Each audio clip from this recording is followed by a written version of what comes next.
My name is Lillian Subuga. Currently, I'm a businesswoman. I used to be a primary school teacher, but gone are the days. Now I'm a businesswoman. I start my day by doing some jogging early in the morning or jumping a rope 50 times a day daily. That's what has kept me younger because I'm now, age is just a number, by the way. And after that, shower, take a cup of tea. I leave for my work where you found me here, Sweetheart. It's a restaurant, bar, and bed and breakfast.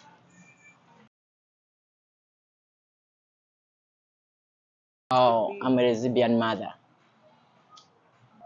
You don't need to understand me to love me. I'm a mother and a woman.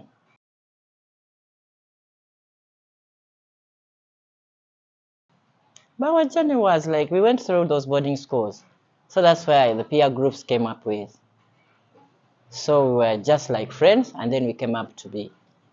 We just found ourselves like, I don't know, maybe it was inside us, but it came about when we came together with my friend. Though my friend died in 1989. It was an accident. So when she died, I had no one to talk to, I had no one to love, and then that's when I felt lonely and get married to become again a lesbian mother.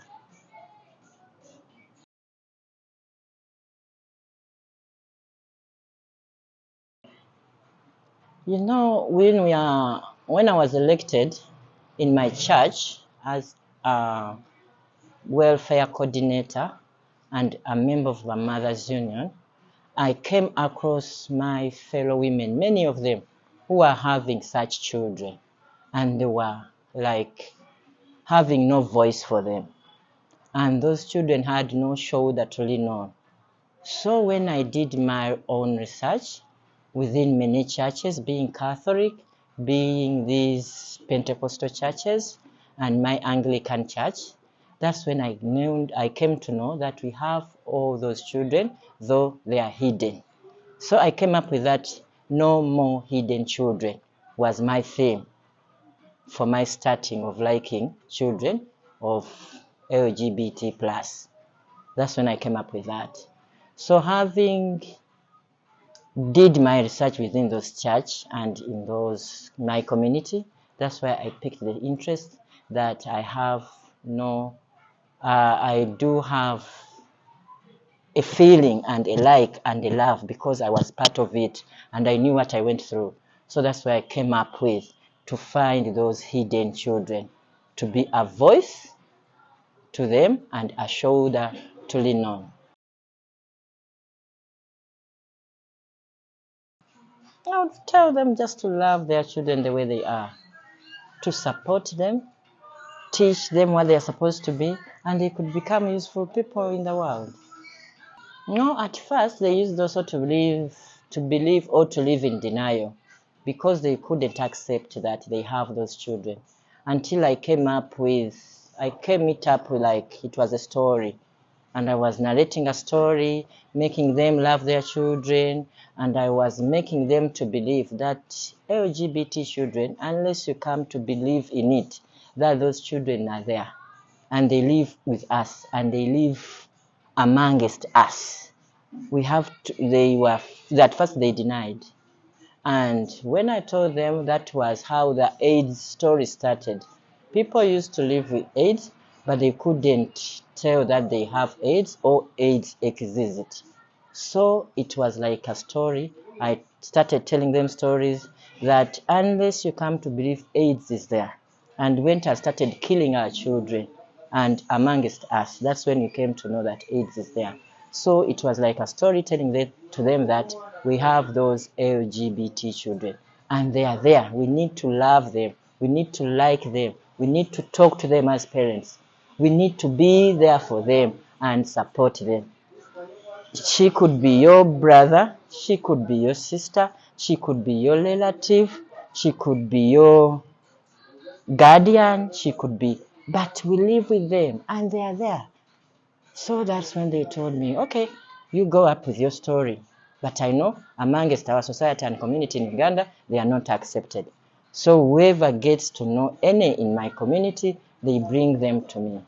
That's why I came up with this restaurant. When they are hungry, I feed them. When they have nowhere to sleep, I give them to sleep.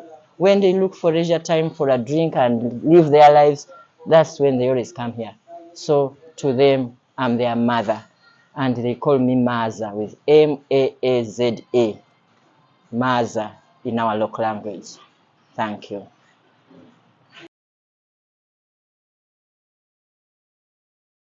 Oh, I know that support. Probably they've come to know me through their friends, because I got to know one, and then she went talking to their other friends. That's when I came to know some of them. Because one time I was away, and someone called me.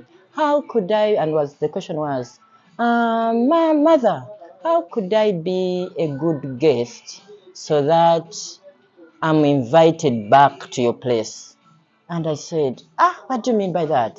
Then she came back again with a question. How could I be a good guest so that I could come back to your place? Kwanza, which place were you talking about? Sweetheart.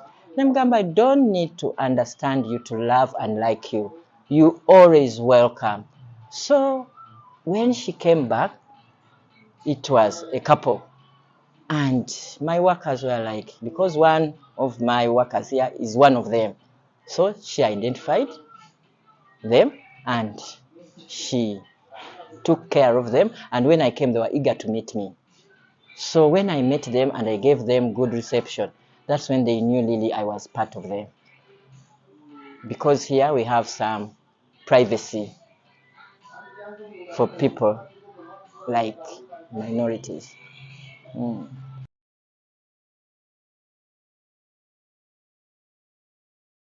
Oh,